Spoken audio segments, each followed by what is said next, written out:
여러분 안녕하십니까? 힐링 토크 해보 플러스의 하근수 목사입니다. 안녕하세요, 이지입니다. 이지 씨, 네. 드라마 좋아하세요? 아유, 사랑하죠. 여자분들 중에서 드라마나 영화 안 좋아하는 분 안 계실걸요. 그렇죠. 제 아내도 꽤 좋아요. 근데 보면서 막 울어. 울음이 안 나세요? 눈물이 그냥 나오던데. 네. 참 그 드라마가 참 재밌는데. 네. 그 현실에서 기적 같은 일을 만났을 때 네. 이런 말 하잖아요. 드라마보다도 더 드라마틱하다. 맞아요. 네, 그 얘기 많이 하죠. 현실적인 이 어떤 사실적인 그 주는 충격이나 감동은 네. 꾸미는 이야기와 비교할 수가 없죠.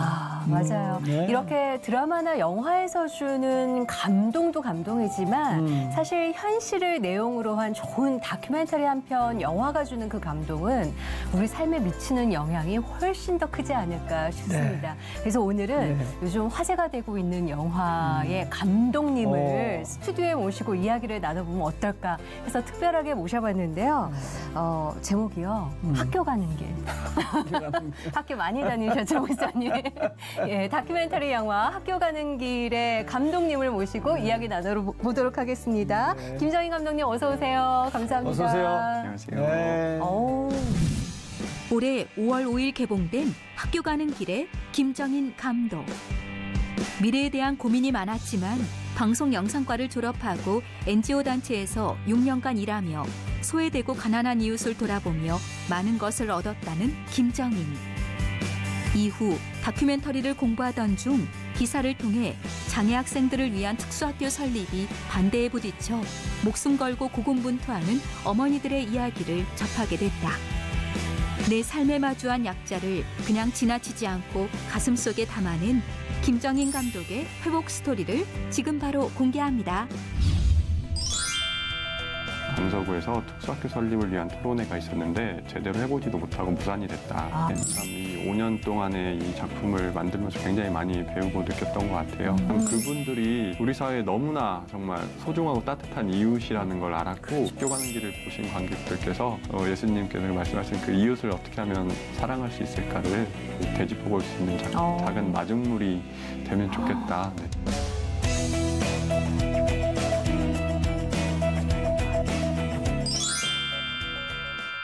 감독님이시잖아요. 네, 너무 젊으셔가지고 깜짝 놀랐어요. 청년 같기도 하고 아니면 뭐 선생님? 진짜. 또 총각 목사님? 좋은 건 다 나온 거죠, 지금? 민망합니다. 아주 느낌이 그러세요, 정말. 네, 너무 선한 인상이셔서. 너무 좋습니다. 네. 영화 학교 가는 길. 네네. 어떤 영화입니까? 학교 가는 길은 이제 그 작년 3월 달에 강서구에 이제 새롭게 문을 연 서진학교라는 장애인 특수학교가 있는데요. 네. 이제 그 특수학교가 설립되기까지 굉장히 많은 우여곡절이 있었어요. 그래서 이제 그 특수학교가 설립되기까지 여러 이제 과정들을 다루면서 우리 한국 사회 내 그런 공존의 가치와 의미를 한번 되짚어보는 그런 다큐멘터리입니다. 언제 개봉한 거죠, 이 영화가? 5월 5일 어린이날에 개봉했습니다. 어린이날에 맞춰서. 네네네. 그러면 그 좀 전에 서진학교 얘기를 해주셨는데 그 학교가 세워지기까지의 과정을 담은 현실의 내용. 네, 있는 그대로. 인거한. 네, 맞습니다. 영화인 건가요? 네네네. 오, 그 뉴스로도 많이 접하고 그랬었던 것 같아요. 네, 그 2017년 당시에 그 특수학교 설립을 위한 토론에서 이제 부모님들이 무릎을 꿇으면서 온 언론에 좀 많이 이렇게 대서특필되고 그랬던 적이 있습니다.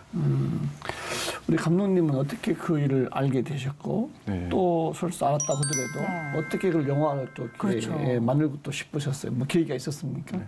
사실 뭐 저도 평소에 어떤 장애 이슈에 관심이 있거나 뭐 감수성이 남다른 사람은 전혀 아니었어요. 그런데 이제 저도 아빠가 되고 조금은 이제 부모의 마음을 알다 보니까 이제 그 2017년 당시에 총 2차례의 토론회가 있었는데 그 9월 달에 소위 말하는 이제 무릎을 꿇었던 그 토론회는 굉장히 많이 알려졌고 그런데 이제 7월 달에 있었던 1차 토론회는 별로 언론에도 나오지 않았어요.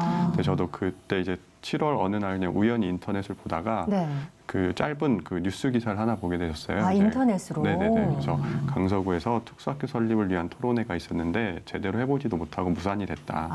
그러니까 평소 같았으면 그냥 이런 일이 있었냐 하고 그냥 이렇게 무심코 흘려버렸을 텐데 저도 조금 이제 아빠가 되고 그러다 보니까 아무리 그래도 그렇지 대한민국에서 자녀들 학교 보내는 문제로 이렇게 여전히 어려움을 겪는 부모님들이 있다니 이게 좀 굉장히 오래 여운이 남더라고요. 충격이셨구나. 네네. 그래서 네. 마침 이제 기사 말미에 9월 달에 2차 토론회가 예정돼 있습니다. 그래서 정말 단순한 호기심으로 그 9월 달에 작은 카메라 하나 들고 그 네. 토론회 현장을 갔던 게 학교 가는 길의 시작이었습니다. 그 참석하셨다는 그 2차 네네. 토론회 때의 한 사진이 굉장히 언론에 네네. 이슈가 됐었잖아요. 많은 분들이 안타까워했던 사진이기도 하거든요. 지금 한번 사진이 있으면 좀 봤으면 좋겠는데. 예. 네. 준비됐나요? 저 사진. 이야. 너무 슬펐어. 마음이 아팠어요, 진짜. 어떤 네. 내용이? 저 현장에 계셨던 거네요. 네네네. 그러면? 어쨌든 이제 특수학교를 설립을 하고자 하시는 장애인 부모님들의 의견과 우리 지역에는 이미 뭐 장애인 시설들이 많이 있으니 좀 더 지역 발전에 도움이 되는 어떤 국립 한방병원 같은 거 왔으면 좋겠다라고 주장하셨던 이제 그 주민들의 의견이 이제 계속해서 토론회를 하면서 그냥 이렇게 공방전 형식으로 이렇게 지리하게 이렇게 전개가 됐었어요. 네. 그래서 이제 이번에 2차 토론회마저 무산이 되면 또 기약이 없기 때문에 그렇죠. 우리 부모님들이 정말 하다가 이제 토론회 말미에 저렇게 무릎을 꿇으시면서 눈물로 호소하셨던 그런 일이 있었습니다. 네, 그 정말 많은 분들의 노고와 그 눈물이 이뤄낸 결과가 아닐까 싶은데 영화 제작하는데 한 기간이 어느 정도 걸린 건가요, 그러면? 제가 한번 이렇게 계산을 해봤더니 네. 어쨌든 이제 첫 촬영 2017년 9월 달부터 해서 이제 올해 개봉까지 횟수로는 5년이 걸렸어요. 네네. 횟수로 걸렸더라고요. 5년. 네네. 그 학교 가는 길 네네. 영화 저희가 예고 영상이죠. 네네. 있어서 좀 보고 오면 네. 훨씬 더 도움이 되지 않을까 싶습니다. 함께 봅시다. 보시죠. 네. 쭉, 셋, 넷. 맛있어요? 엄마 좀 줘. 엄마 좀 줘봐.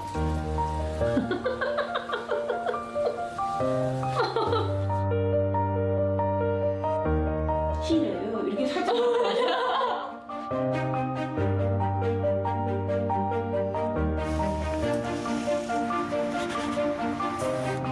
새벽에 6시에 일어나서 학교에 9시에 도착해서 또 공부를 해야 되잖아요.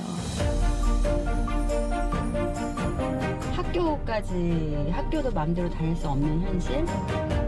우리 아이들은 집 근처에 가까운 곳에 학교 다니면 안 되나 보다.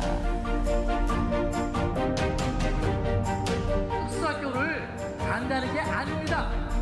우리 교회다가 또 설치하는 것을 반대하는 것입니다. 이야기거리는 아니더니 이 지역 사회에서 여러분들과 같이 더불어 살고 싶은 게 이렇게 욕심입니까?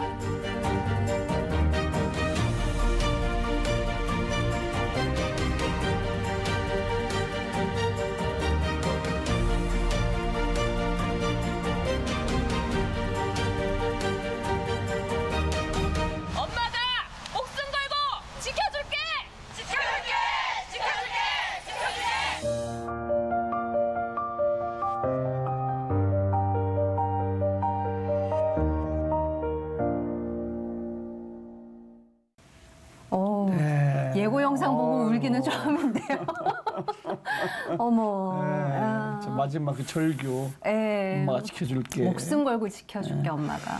저는 개인적으로 영화를 그 다큐멘터리 참 좋아해요. 네. 이 한번 나오셨던 그 부활 김상철 감독님인가 네, 그런 영화 참 좋아하는데 이런 사실적인 영화 참 좋아하거든요. 그렇죠. 감동이 밀려오고 네. 아까 말씀하실 때 같은 부모의 아빠 입장에서 관심을 갖겠다 했잖아요.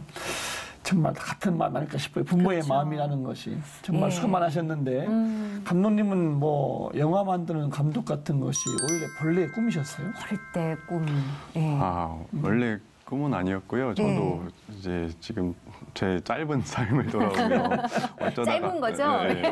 어쩌다가 제가 이렇게 또 이런 영화를 만들고 있나 이제 또 그런 생각을 종종 하게 되는데 조금 부끄럽긴 하지만 제 인생에서 조금 진지하게 어떤 꿈을 가졌던 첫 번째 그 목표는 저는 원래 좀 트럼펫 연주자가 되고 싶었었습니다. 트럼펫 연주요? 네네네. 뭐 계기가 있으셨어요?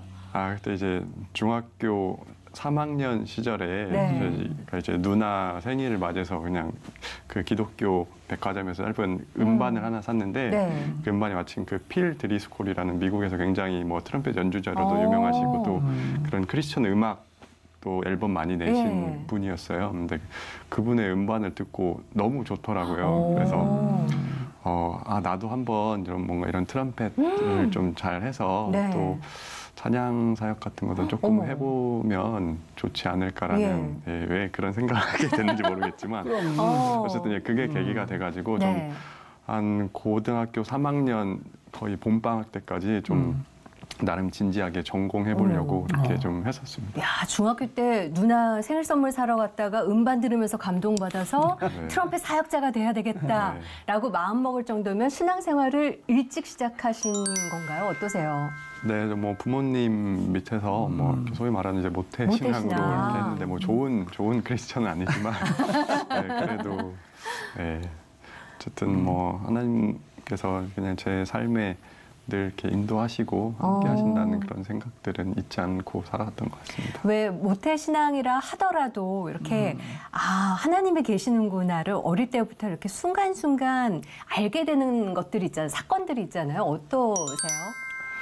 그러니까 저는 뭐 어떤 대단한 이렇게 인상적인 계기가 있었더라기보다는 그냥 지금도 계속해서 그때를 생각하면 아직까지 좀 생생하게 기억이 남는 것은 제가 어릴 때 부모님이 계속해서 이렇게 장사를 이렇게 하셨어요. 그래서 제가 한 초등학교 2학년 정도로 기억을 하는데 그때 이제 뭐 한 좀 겨울 정도 됐던 날이었던 것 같아요. 그래서 이제 주변도 어둑어둑해지고 엄마 아빠 부모님 이제 오시는 거 좀 마중 나가려고 아파트 이제 어귀에서 계속 서성이고 있었는데 부모님 끝나고 오실 때를 기다린 거군요. 마침 그 아파트 어귀에서 어떤 할머니 한 분이 그 우리 잘 아는 그 약간 분홍색 그런 다라이, 소위 말하는 다라이라고 하는 거기에다 이제 실제 살아있는 붕어를 이렇게 놓고 팔고 계시더라고요. 붕어빵 아니고? 붕어빵이 아니에요. 붕어빵이 아니고 실제 살아있는 생물 붕어를 몸보신한다는 그 붕어요? 맞습니다. 어머. 팔고 계셨는데 근데 어린 나이에 날도 이렇게 더 어두워지고 좀 추워지고 이러는데 할머니가 이렇게 붕어가 아직도 많이 수분이 쌓여 있어가지고 저거 언제 다 팔고 가시나 진짜. 좀 그런 걱정을 했었던 것 같아요. 해두지고. 그래서 그냥 속으로 하나님 빨리 할머니 붕어 다 팔고 퇴근할 수 있게 해주세요. 그냥 기도를 했는데 아니나 다를까 얼마 후에 어떤 아저씨가 와가지고 다 사가지고 가시더라고요. 그 붕어를 다 사셨어요? 네네네. 어머나 어머나.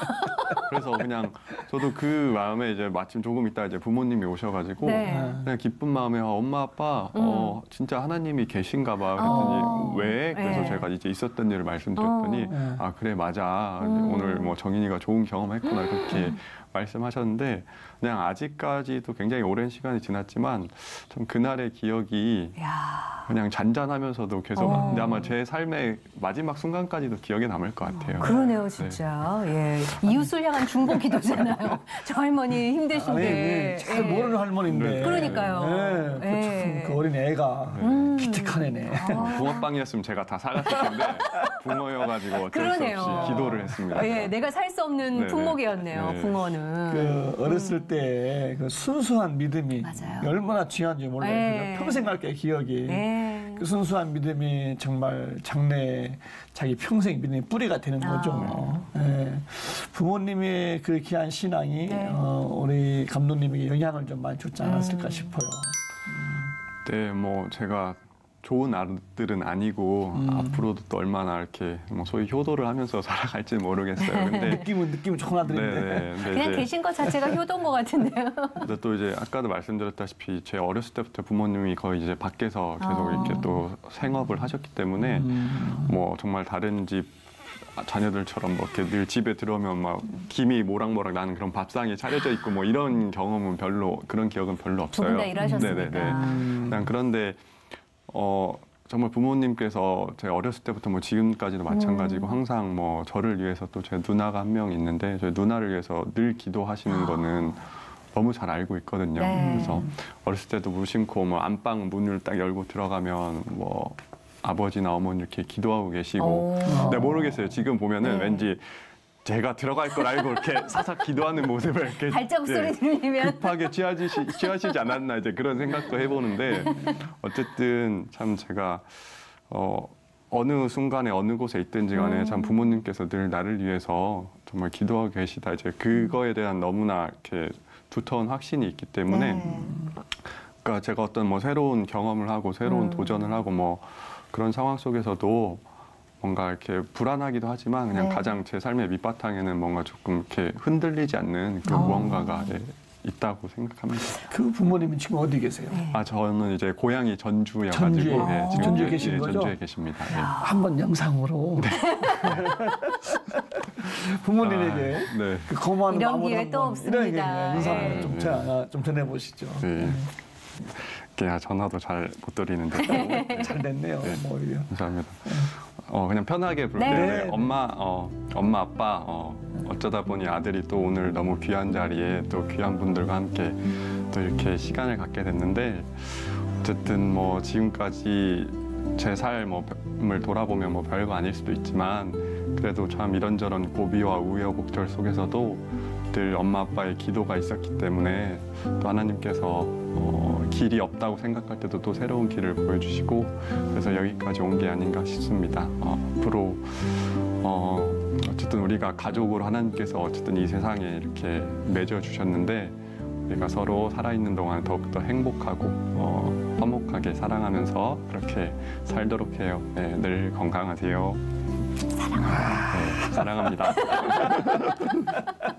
아, 너무 좋네요. 네. 예. 그나저나 어렸을 때는 아버님, 어머님이 그렇게 기도를 해주시는 모습을 늘 보고 자라고 그리고 특히 아버님이 나눔 실천이 너무 많으셔서 그것 때문에 좀 힘드셨다면서요? 네, 어느 정도 하셨길래 그러셨어요? 그러니까 뭐 저희 집이 이렇게 뭐 당연히 뭐 풍족하거나 그러진 않지만 오히려 그래서 더 약간의 불만이 있었던 것 같은데 그러니까 뭐 저도 이제 나이가 더 들면서 어쨌든 부모님도 이제 연로하시고 조금은 더 뭐 소위 말하는 어떤 뭐 좋은 차를 타시든지 아니면 뭐 더 좋은 옷들을 이렇게 갖춰 입으시는지 좀 그랬으면 좋겠는데 그냥 본인은 늘 굉장히 아끼시면서 그래도 또 이제 저희 전라북도 지역이라든지 아니면 또 해외에 연이 닿는 그런 선교사님들 또 이제 그 농어촌 지역의 그런 좀 이렇게 형편이 이렇게 좋지 않은 그런 목회자들을 위해서 꽤 많이 이렇게 계속해서 오랜 시간 동안 좀 나눔을 하고 계세요. 그래서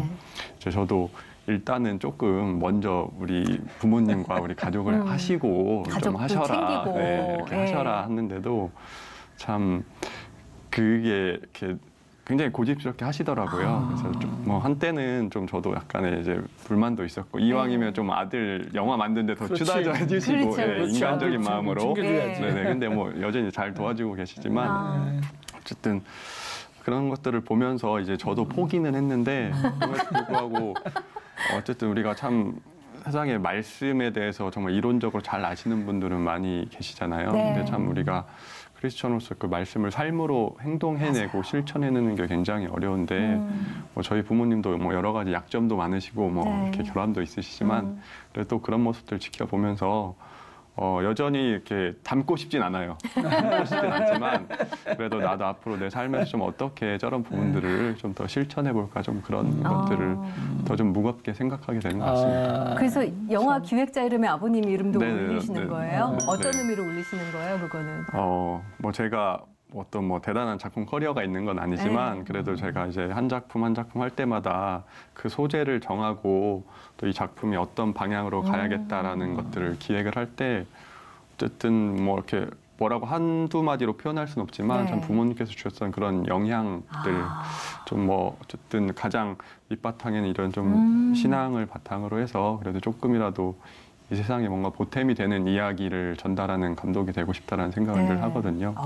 그렇기 때문에 이제 앞으로도 계속해서 제 작품이 또 나올지 모르겠지만 어쨌든 이렇게 또 신작이 나오는 한 저희 부모님께서 기획자 멋있다. 타이틀. 아버지 닮기를 원하시는만 뭐. 그러니까요. 아닙니다. 절대 아닙니다. 저는 아버님처럼 이렇게 나눔을 하고 싶지 않습니다 했지만 아닙니다, 예. 지금 영화도 보면 이웃을 돌보는 마음으로 출발한 영화 아닌가요? 안 닮고 싶었는데 많이 닮아있는 예, 감독님과 인터뷰를 하고 있습니다. 유감스럽네요, 갑자기. 아니 그나저나 아까 꿈이 영화 감독이 아니라 트럼펫 연주 사역하는 사람이라고 하셨거든요. 그럼 음악 꿈은 접게 되신 거예요? 어떻게 되신 거예요? 그래서 이제 고등학교 3학년에 딱 이제 되면서 어쨌든 대학 진로를 확실하게 정해야 되잖아요. 그렇죠. 이제 그러면서 제가 이제 서울에서 우리나라에서 제일 잘한다는 분한테 이제 서울로 레슨을 받으러 한 달 정도 다녔는데 전주에서? 네네네. 그분이 이제 그러시더라고요. 정인아 그냥 너는 공부를 해라. 네. 근데 이제 저도 너무나 제 자신의 실력에 대해서 현실적으로 잘 알고 있었기 때문에 어떻게 이거 관둬야 되나 이제 그 생각을 하고 있었는데 마침 그분이 쐐기를 이렇게 원포인트 레슨을 기대하고 갔는데 공부를 해라. 네, 옳다구나 잘 됐다. 그냥 차라리 관두자. 해서 이제 일단은 트럼펫은 관뒀는데 그래도 제가 뭐 한 3, 4년 동안 굉장히 또 가장 제 삶에서 집중해서 해왔던 것들이 하루아침에 사라지니까 좀 방황도 되더라고요. 근데 이제 마침 제 짝꿍이 뭔가 광고 홍보 이쪽으로 자기는 갈 거라고 막 조금 이렇게 의시되면서 뭔가 좀 그렇게 하더라고요. 네네네. 그래서 저도 어라 보니까 저도 이제 좀 약간 성격상 뭔가 넥타이 매고 이렇게 다니는 그런 직장은 이렇게 맞지 않을 것 같아서 뭔가 영상 쪽이면 그래도 조금은 자유스러운 분위기에서 일을 할 수 있지 않을까 해서 이제 대학 진로를 그쪽으로 가게 되다 보니까 어쩌다 보니까 이렇게 또 하게 되었네요. 그러면은 전공하신 과가? 저는 방송 영상과를 진학을 했습니다. 학교는 어디를 하신 거예요? 저는 그 한국예술종합학교라는 곳을 진학했습니다. 그 학교 어마어마한 어려운 학교 아니에요? 수재들 들어가는 곳 아닌가요? 한두 명 정도는 저 같은. 그것도 고3에 준비하셔서? 야, 그 재능이 많은 분들 가는 학교를 알고 있는데.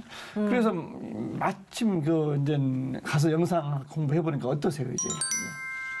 솔직히 저도 이제 1학년부터 3학년까지는 그렇게 막 어떤 이렇게 목표 의식이나 열정이 많이는 없었던 것 같아요. 그래서 좀 부끄럽지만 저희 과에서 처음으로 학사 경고를 맞은 사람이 저였습니다. 그렇게 특별한 업적을. 네, 이제 그러다가 이제 4학년이 되면 이제 저희는 논문 대신에 이제 졸업 작품을 만드는 건데 그때 이제 그 한 요양원에 있는 어르신들의 이제 삶의 마지막 챕터를 다룬 다큐멘터리를 촬영을 하게 되었어요. 근데 이제 그러면서 뭔가 다큐멘터리의 매력이란 게 이런 거구나를 조금은 더 좀 깊이 느끼면서 참 힘들기도 하지만 또 좋다 좀 이런 느낌들이 들더라고요. 그럼 그 졸업 작품이 첫 번째 맞는 다큐멘터리였어요? 그러니까 뭐 단편은 또 뭐 학창시절에 몇 번 워크숍 이런 데 있었는데 어쨌든. 제 김정인 감독 이렇게로 좀 당당하게 타이틀돼서 만든 어떤 작품은 그게 처음이었던 것 같습니다. 저희가 알기로는 그렇게 해서 이제 졸업을 하셨잖아요. 근데 보통 그러면 전공을 살려서 영상과 관련한 직장을 다니셔야 되는데 NGO 단체에 들어가셨더라고요. 어떻게 된 건가요, 이거는? 그것도 어떻게 보면 또 별거 아닐 수도 있는데 제가 이제 군대에서 제대를 하고 나서 복학까지 한 학기 정도 시간이 남았었어요. 그때가 한 2005년도로 기억을 하는데 근데 이제 그때 한 달 정도 그냥 아프리카 여행을 갔었어요. 조금이라도 젊을 때 한번 가보자. 괜한 또 치기 어린 마음에 그래서 그때 아니면 또 못 가죠, 사실. 그래서 아프리카 남부 쪽을 한 달 정도 이렇게 돌아다닐 기회가 있었는데 뭐 자연 환경이나 이런 건 너무 멋있는데 또 그곳에 살고 있는 사람들의 모습이 뭐 그 나름대로는 또 굉장히 행복하겠지만 또 어떤 부분들은 너무 좀 가슴이 아픈 거예요. 그래서 또 어떻게 우리가 좀 함께 뭔가를 만들어갈 수 있을까 좀 그런 고민을 했었어요. 그러니까 제가 보기에 너무 이렇게 기본적인 탤런트들이 많은 분들인데 뭔가 주어진 여건이나 기회가 안 돼서 좀 어렵게 사는 분들이 굉장히 많다고 느꼈거든요. 그래서 이제 대학을 졸업을 하고 뭐 진로를 앞으로 더 영상 쪽으로 갈 것인가 아니면 조금 더 관심이 있었던 그런 NGO, 국제개발 NGO 쪽으로 갈 것인가 고민을 하다가 그래도 한번 또 이렇게 국제개발 NGO 쪽으로 문을 두드렸는데 또 마침 좋은 이렇게 기회를 주셔가지고 그곳에서 한 6년 정도 또 일을 했었습니다. 어디에 그 단체가? 저는 월드비전에서 일했습니다. 6년이면 꽤 계셨던 거 아니에요? 네, 그러게. 청춘인데 한참입니다. NGO에서. 너무 하고 싶은 게 많을 때인데 근데 너무 좋은 경험하셨는데. 그런 어떻게 보면 많은 경험들이 영상을 제작할 때 감독의 시선으로 어떻게 보면 필터를 입혀야 된다고 할까요? 그렇게 또 탄생을 하지 않을까. 네. 창작이니까요. 어쨌든 네. 예, 영상으로 담여지는 거는. 이번 영화 학교 가는 길 제작하면서도 느끼는 것도 많으셨을 것 같고 모든 일이 그렇지만 힘든 고비들도 있으셨을 것 같거든요. 어떠세요? 그러니까 저도 아까도 말씀드렸다시피 어떤 장애 이슈에 관심이 많은 사람이 아니었기 때문에 참 이 5년 동안의 이 작품을 만들면서 굉장히 많이 배우고 느꼈던 것 같아요. 이제 그러면서 제 개인적인 가장 큰 변화라고 하면 저 역시도 이제 예전에 이렇게 발달 장애인들을 이렇게 만나게 되면 특히나 이제 제가 자주 이용하는 지하철역이 저희 동네 그 장애인 복지관과 바로 가까운 곳이어가지고. 지하철을 기다리고 있으면 막 플랫폼에서 굉장히 자주 만나요. 막 박수도 치고 다니시고 막 이렇게 소리도 내고 괜히 조금은 이제 두려운 마음이 들어서 저도 모르게 이렇게 다가온다 싶으면 이제 옆칸으로 가게 되고 막 이런 경우가 많았거든요. 그런데 이제는 적어도 절대 그렇진 않거든요. 왜냐하면 그동안 이제 제가 우리 발달장애인 분들을 가까이에서 지켜보시면서 참 그분들이 우리 사회에 너무나 정말 소중하고 따뜻한 이웃이라는 걸 알았고 이분들이 정말 좋은 기회만 주어지고 이분들의 어떤 그런 특성에 맞는 자리만 주어진다면 우리 사회가 함께 윈윈으로 정말 더불어서 더 좋은 결과를 만들어낼 수 있겠구나라는 확신이 너무 들더라고요. 그래서 더 이상 그분들이 어떻게 보면 아직 우리 사회에서 좀 투명 인간처럼 그렇게 좀 보이지 않는 분들로 많이 이렇게 인식이 됐는데 이분들이 정말 더 적극적으로 우리 사회 곳곳에 와서 함께 좀 일할 수 있는 그런 자리가 마련되면 우리 비장애인들에게도 너무나 좋고 우리가 함께 할 수 있을 때 더 좋은 세상을 많이 만들 수 있겠구나라는 생각을 자주 하게 되었습니다. 좋은 징검다리 역할을 해줄 것 같아요. 학교 가는 길이라는 영화 자체가.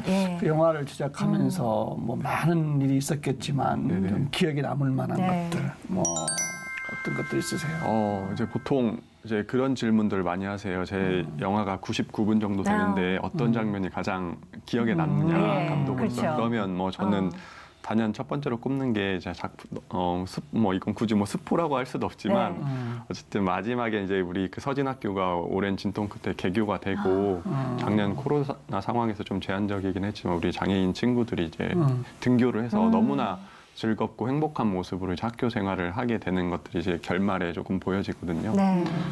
근데 정말 저도 그런 상황들을 촬영을 하면서 정말 말로 표현할 수 없는 어떤 그런 기분들이 들더라고요. 그러니까 이 아이들이 정말 너무나 좋은 환경 속에서 양질의 교육을 이렇게 받게 되었는데 이 친구들이 앞으로 또 더 어떻게 성장해가지고 우리 사회 속에서 살아가게 될까.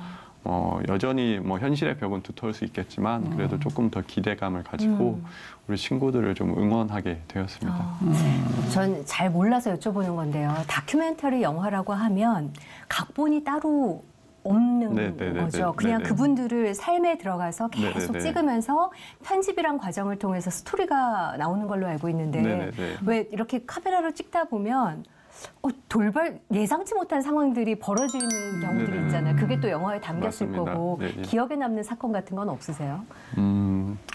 아무래도 그 예고편에도 잠깐 나오는데 저희 이제 주인공분 중에 한 분이신 이제 이은자 어머니란 분이 계시고 그분의 이제 딸이 이제 지현이가 있어요. 굉장히 또 예쁘고 귀여운 이제 우리 아가씨인데 두 분이 같이 이제 감자전을 부쳐 먹는 이렇게 상황이 나와요. 알콩달콩. 그런데 이제 어머니께서는 우리 지연이에게 엄마도 한 입만 줘 하는데 우리 지연이는 이제 엄마 안 주고 이제 자기 이렇게 먹으면서 하는데 그 영화 속에 보면 그 부분이 너무 유쾌하고 즐겁게 그런 상황들이 담겼어요. 예고편 잠깐 봤던 거 아닌가요? 네, 맞습니다. 아까 그 웃음이 너무 인상 깊었거든요. 더 재미난 이야기가 본편에는 담겨 있습니다. 지금 스포하시는 거죠? 근데 어쨌든 그 엄마와 딸 사이에 그런 알콩달콩하고 굉장히 정감 있는 모습들이 저도 촬영하면서 굉장히 즐거웠었던 기억이 있습니다. 그 보통 이제 작품을 만들면 감독의 시선으로 이런 메시지 좀 전하고 싶다 던지는 화두가 있잖아요. 네네. 어떠세요? 학교 가는 길을 통해서 네. 이야기하고 싶으신 거. 꼭 이제 제가 인터뷰 기회가 있을 때마다 이 말씀을 드리는데 어쨌든 그 특수학교를 반대하셨던 주민들도 그 이유를 살펴보면 그 지역사회만의 독특한 역사성이나 그 특수성 때문에 또 불가피하게 그분들도 뭔가 이 도시 개발 과정에서 계속해서 소외를 그렇죠. 받고 그랬던 측면이 있거든요. 그래서 안 그래도 우리 지역이 낙후되어 있는데 뭔가 조금은 이제는 지역 발전을 견인할 수 있는 어떤 시설이 특수학교 대신에 왔으면 좋겠다. 좀 이런 연유들이 좀 많이 있었어요. 네. 그래서 이제 제 작품 안에서도 어쨌든 단순히 어떤 뭐 지역 이기주의나 님비 때문에 반대하는 게 아니라 나름의 이분들의 그런 고충들 그쵸. 또 어떻게 보면 안타까운 마음들도 좀 우리 사회가 함께 바라봐야 되겠다. 좀 그런 네. 것들을 좀 최대한 제 나름대로는 균형감 있게 다루려고 했어요.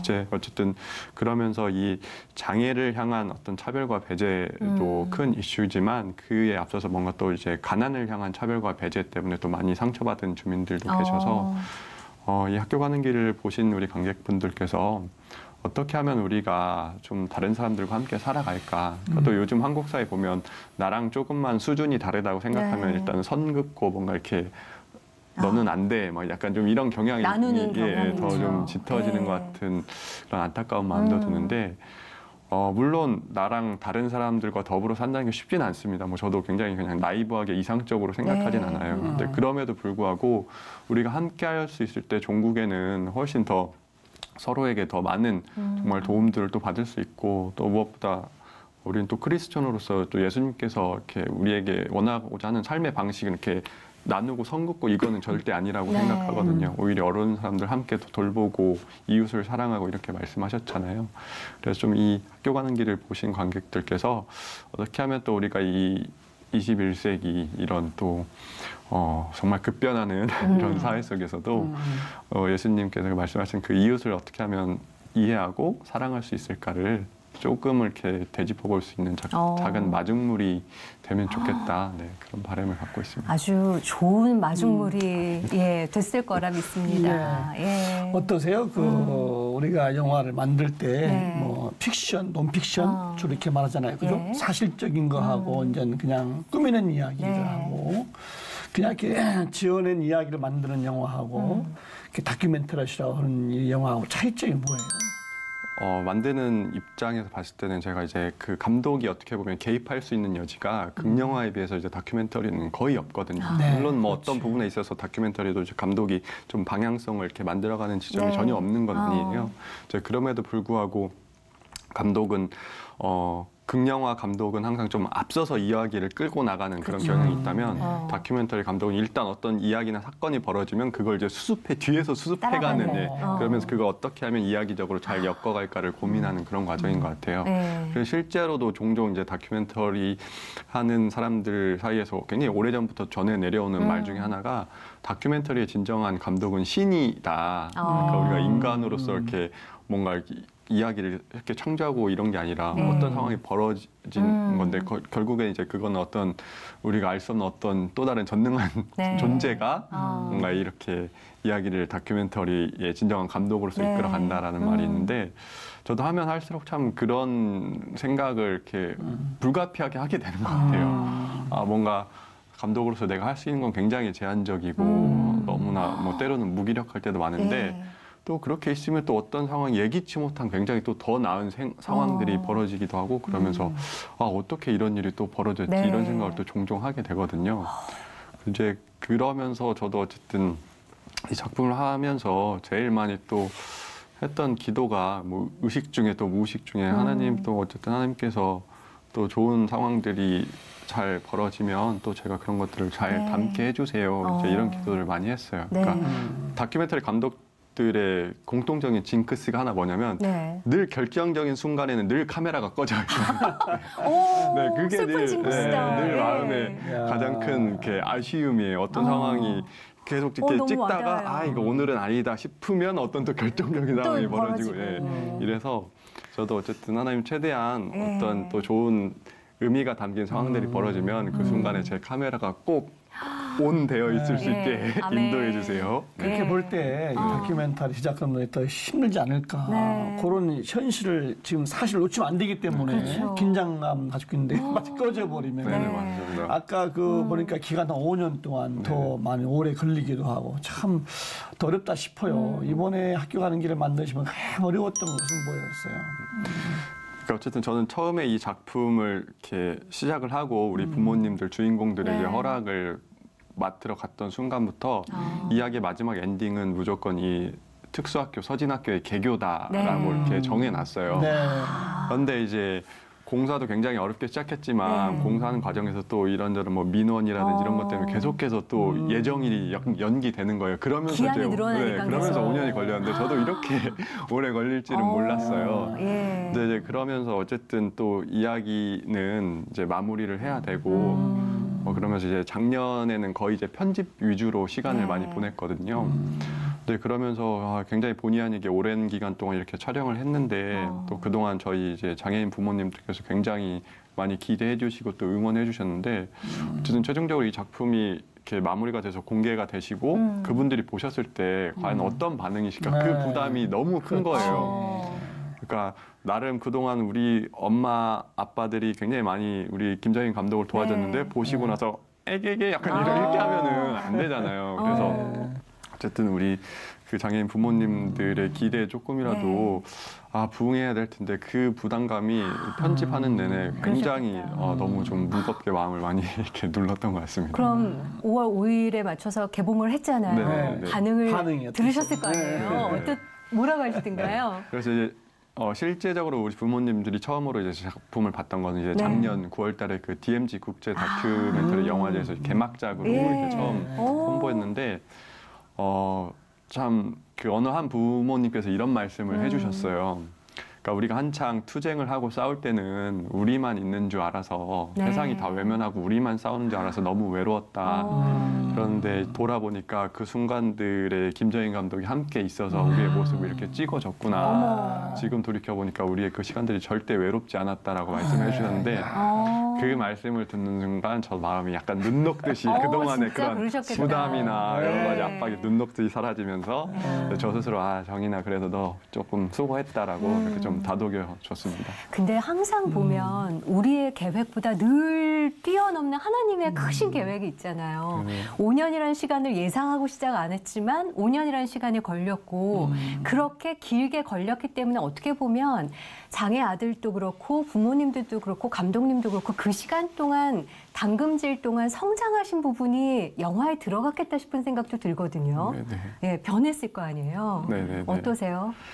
뭐 제가 얼마나 성장했는지는 잘 모르겠지만 그래도 아까 말씀드렸다시피 더 이상 이제 발달 장애인들을 만나면 피하지 않는다는 게 이제 굉장히 사소하지만 또 저 개인적으로는 큰 변화가 아닌가 생각이 들고 또 어쨌든 우리 부모님들의 입장에서 생각해 보면 본인들 스스로도 아직까지 말씀하시는데 우리는 그냥 애 키우는 평범한 주부야, 엄마 아빠야 이렇게 말씀하시는데 결국 그런 평범한 엄마 아빠들의 어떤 간절함이랄까 절실함 이런 용기가 또 세상을 조금씩 바꿔 나가는 걸 보고 있거든요. 그래서 어쨌든 그분들이 자녀들을 향한 어떤 헌신이나 사랑, 이런 눈물 이런 것들이 좀 모이고 모여서 그래도 우리 사회가 조금은 더 앞으로 긍정적인 방향으로 나아가고 있지 않나 해서 참 우리 부모님들을 생각하면 우리는 뭐 절대 그런 사람들 아니다라고 계속해서 좀 겸양의 말씀을 많이 하시지만 정말 대단하시다 그런 생각밖에 안 듭니다. 아까 영화 시작하게 된 계기가 어느 날 인터넷 뉴스에서 1차가 무산되고 2차가 있다. 그 한 줄 기사를 보고 찾아가시고 다큐멘터리가 시작이 된 거잖아요. 그때 마음을 움직였던 게 아빠가 되고 보니까 였는데 지금 아이가 몇 살인가요, 감독님? 이제는 이제 10살이 돼가지고요. 10살. 말도 엄청 안 듣고 그러고 있습니다. 영화 봤나요, 아이도? 네네, 영화 봤고 실질적으로 이제 제 아이가 딸이고 이제 이름이 마로인데 마로가 어떻게 보면 가장 첫 번째 관객일 거예요. 아빠가 계속 이제 편집하는 동안에 옆에서 자기 숙제하면서 힐끔힐끔 아빠 뭐나 이렇게 쳐다보고 이제 그래서 가장 첫 번째 관객이 제 딸입니다. 야, 그러면은 그 모든 작업 과정을 마로는 다 지켜봤잖아요. 중간 중간에 딸아이의 시선에서 주는 피드백도 있었나요? 어땠어요? 그러니까 참 그 부분도 돌아보면 어쨌든 처음 이제 초기에 편집할 때는 마루가 옆에서 보면서 아빠 이 오빠는 왜 이렇게 행동해? 혹은 이 언니는 왜 이렇게 뭐 말도 못해? 막 이렇게 이제 어쨌든 이런 발달 장애에 대해서 또 제 딸도 잘 모를 때니까 그렇게 반응을 하다가 이제 그게 또 굉장히 뭐 몇 개월 거의 1년 가까이 계속해서 지켜보다 보니까 아, 이 친구도 아, 조금 더 우리 발달 장애인들의 그런 특성이나 이런 거에 대해서 이해를 하게 되는 거예요. 그래서 예전에는 조금 굉장히 낯설게 다가갔다면 지금은 이제 뭐 재준이 오빠, 뭐 현정이 언니, 뭐 지연이 언니, 혜련이 언니 그 작품에 등장하는 우리 발달 장애인 친구들의 이름을 굉장히 친숙하게 생각하면서 뭐 조금 이거는 뭐 사족일 수도 있는데 제 작품에 등장하는 우리 현정이라는 그 친구가 굉장히 동심으로 가득해가지고 그런 토이스토리 애니메이션이 들어간 캐릭터 상품을 모으는 걸 굉장히 좋아해요.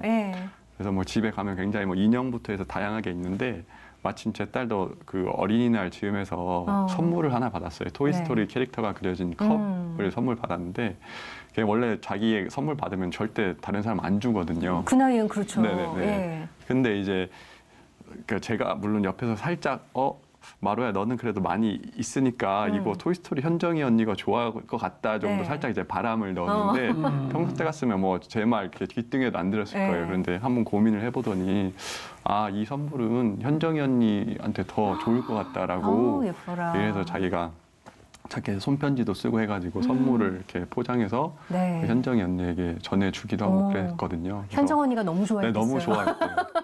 그래서 그런 걸 보면서 참 제 딸한테도 이게 별거 아닐 수 있는 게 정말 사소한 어떻게 보면 사건일 수도 있지만 아 그래도 제 딸도 뭔가 우리 발달 장애인들에서 더 이상 낯설어하거나 두려워하지 않는구나. 뭔가 좀 이런 어린 친구들이 더 많아지면 많아질수록 좀 우리 사회가 장애인들을 더 깊이 이해하고 함께 조금 더 통합하고 공존할 수 있지 않을까라는 생각도 좀 해봤습니다.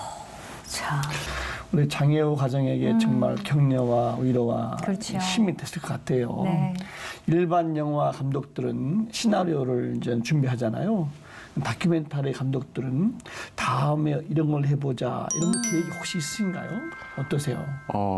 아직 뭐 구체적인 계획은 없고요. 다만 이제 요즘 부모님들하고 함께 어떤 뭐 무대 인사라든지 자주 다닐 기회가 있는데 우리 부모님들이 우스갯소리로 뭔가 이제 장애인 교육권에 대한 학교 가는 길은 만들어졌으니까 이제 그 학교 졸업 이후에 또 우리 장애인들이 갈 곳이 없어요. 그래서 뭐 그렇기 때문에 우리 발달 장애인들의 일자리를 주제로 한 출근하는 길을 김정인 감독님이 만들어야 되지 않겠냐 약간 무언의 압박을 이렇게 주고 계신데 모르겠어요. 저도 어쨌든 또 어떻게 될지 모르겠지만 그냥 이제 아까 잠깐 말씀드렸다시피 우리 발달장애인 부모님이 김정인 감독이 함께해서 고맙다라고 이렇게 말씀해 주셨던 것처럼 제 카메라가 조금은 뭔가 도움이 되고 힘을 줄 수 있는 그런 분들 또 그런 사건들과 인연이 닿게 되지 않을까 이렇게 정도 생각하고 있습니다.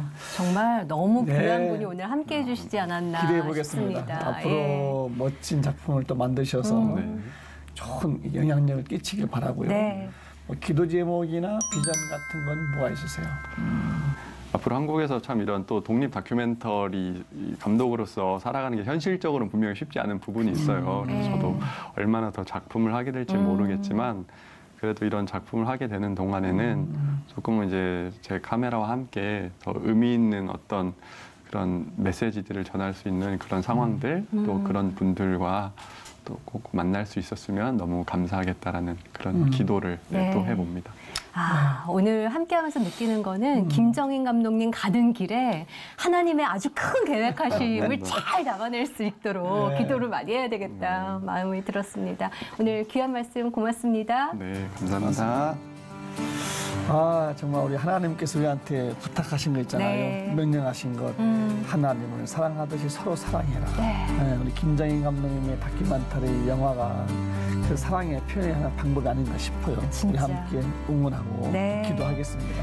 오늘 돌아보시면서 내 주변의 이웃들에게 사랑을 전하는 말이라든지 선물이라든지 응원이라든지 뭐라도 좋으니까요. 정말 이웃사랑을 실천할 수 있는 그날이 오늘이 되셨으면 좋겠습니다. 함께해 주셔서 감사하고요. 평안한 하루 보내십시오. 고맙습니다. 감사합니다.